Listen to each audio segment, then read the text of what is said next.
জানেন কি আমাদের পরিকল্পনা অনুযায়ী সবকিছু কেন হয় না? আবার মাঝে মাঝে মনে হয় আমাদের কপালটাই খারাপ। না হলে আমাদের সাথে কেন এমন হয়?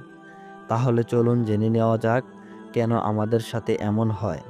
কারণ আমরা পরিকল্পনা করি, কিন্তু আপনি কি জানেন আল্লাহ তাআলার পরিকল্পনা সবচেয়ে উত্তম?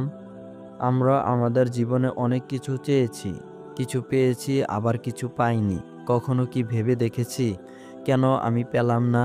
কেন সব আমার মনের মতন করে হলো না?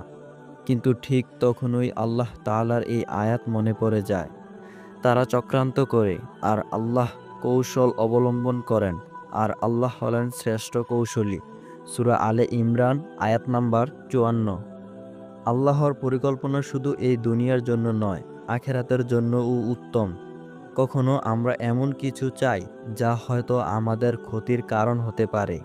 তাই আল্লাহ তাআলা আমাদেরকে মাঝে মাঝে অনেক কিছু দেন, আবার দেন না। কারণ তিনি জানেন কখন কোনটা আমাদের জন্য ভালো হবে। আমরা এখন বুঝতে না পারলেও একদিন ঠিকই বুঝব, আর সেদিন বলবো, আলহামদুলিল্লাহ, আমি যেটা চেয়েছিলাম আল্লাহ তাআলা সেটা দেননি, কারণ তিনি আরও ভালো কিছু রেখেছেন আমার জন্য।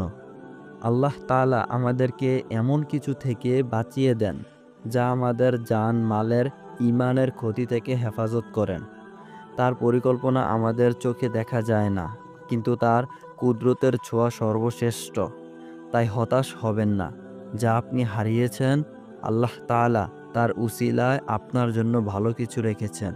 আর যা আপনি পেয়েছেন সেটাও তার পরিকল্পনার অংশ। আল্লাহর ওপর ভরসা রাখুন, কারণ তিনি আমাদের চেয়েও আমাদের ভালো বোঝেন। তার দয়া অনন্ত, আর তার পরিকল্পনা নির্ভুল। তাই তোমরা ভেবো না যে তোমরা একা। মনে রেখো, তোমাদের পাশে আছেন সর্বশ্রেষ্ঠ পরিকল্পনাকারী মহান আল্লাহ তাআলা। বন্ধুরা, ভিডিওটি কেমন লাগলো অবশ্যই কমেন্ট করে জানাবেন এবং চ্যানেলটি সাবস্ক্রাইব করে পাশে থাকবেন। ধন্যবাদ।